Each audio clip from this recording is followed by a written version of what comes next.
Cage Minds, Micah Frankel alongside the meme machine Steve Garcia at the Jacksonwink gym ahead of UFC 287 going to Miami just like Will Smith did. I don't even know if you know that reference, do you? Yeah, we're going to Miami. Let's go.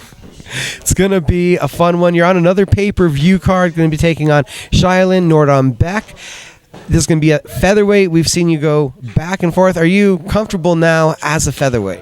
As of right now, I feel good. Weight's pretty good. Everything feels good. So I'd like to say I can confidently say yeah. Yeah, no, for real. It's this isn't a fake smile. We've seen Steve a little more depleted, having to fake his way around things. This is a truly happy-looking man here, not too far away from fight week. So that's a good sign, I think. I couldn't agree more, man. I feel good. I'm ready to go. Was there some keys to honing in the diet and into your body to figure out what worked to get you to be this weight but this energized? What was nice is that after the last time we had a little bit more of a struggle in the weight cut, so pretty much the UFC wanted to get a jump on it really early, so we were able to do that.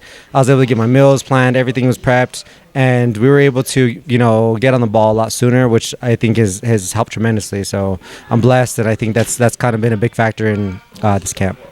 I don't even think we even got to congratulate you, the win over Chase Hooper, and that one pretty much played out to plan. I think the way you lined it out for us is the way it went. How good did that feel? It feels good, man. Especially when you're the underdog. I love the underdog mentality. That's something I thrive on, and it's not about proving people wrong. It's about proving the people that believe in me, right? And I feel like I was able to do that, show it. I was blessed with another $50K on top of that. There was so much to it, and just to kind of just wow people and just kind of let them know who I am. If you don't know me, you'll know me at some point, and I'm just gonna keep climbing. Was there a satisfaction to deliver that level of violence? Because I knew you kind of wanted to make a statement. We felt how that matchup was designed to give Chase an opportunity to get back on a roll, and you took all that momentum and opportunity for yourself. Yeah, man, he's a high prospect in the UFC. They pretty much made me the stepping stone for him, and I'm okay with that. That doesn't bother me. I knew what I'm capable of, and I feel like y'all got to see it, firsthand. What my coaches knew, my family knew, everybody that really supports me here at the gym, and everybody that's close that I keep in my circle. They all knew what I was able to do, and I went out and did it. Well, from a grappler that we thought was going to take you down to a grappler that we think is going to take you down, Shayilan Nuerdanbieke came over, highly touted also prospect from China, a load of experience. He has a lot on his record, has found the way to get a lot of finishes. What was your first thoughts on taking this matchup? It was just, you take a look at it and you just kind of look at the obvious. All right, what is he, a wrestler? Is he a striker? And he's mainly a wrestler. You know what I mean? He throws big shots, he wings big shots, and then he tries to get you to your to the cage or on your back. And obviously, coming up, if you followed my career, I fought a lot of wrestlers that did exactly that. So this is nothing new that I haven't seen before, and I think that we got a handle on it, and I get to go prove it. One of the things you mentioned right there, the wrestling, him putting guys on their back. I was watching his debut, the Josh Kulabau fight, and saw a lot of up-top shots, almost looking kind of like one of the Dagestani wrestlers, more of a Greco-Roman wrestler, and effectively pinning his opponent against the cage. So is there already a thought process in camp about keeping that back off the cage, that it's the hot zone, get away from it? I mean, if without giving too much away, that's kind of obvious. Yeah, don't get stuck in the cage. Just make sure that we can try to keep it in our favor at all times. You know what I mean? Making sure that it's on the feet, that we're not losing on the clock, making sure that it's just not taken away, and we're just literally just getting smothered against the cage. So, there's not much more than that. And I think that we'll be able to do that night. We can kind of throw his last fight out. There's not much to gauge from that one. But before that, and also 3-fight win streak. But those two are what you want to focus on, the Sean Soriano fight, the TJ Brown fight. Do you think you saw a fighter in there from Nuerdanbieke that's somebody that's improving constantly between fights? Or do you have a pretty good feel that he's the same guy that you've seen in each one of his appearances in the octagon?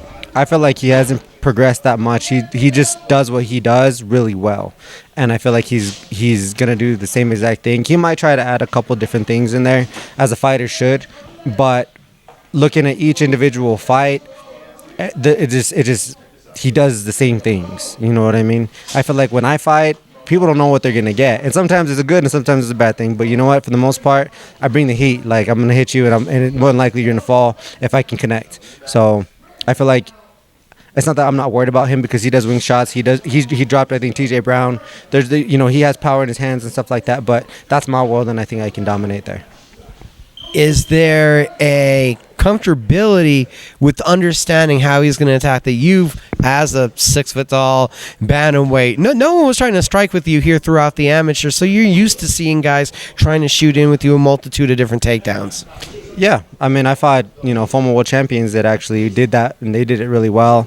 And as at that time, it wasn't fun. I've taken L's, and that's not how you want to lose. You never want to lose, of course, but you want to fight. And I felt like I learned from those. You know what I mean? And now I can carry that with me.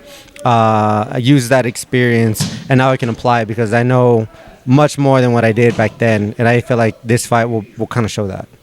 Coming off the win, has this happiness and the momentum been a theme of the camp?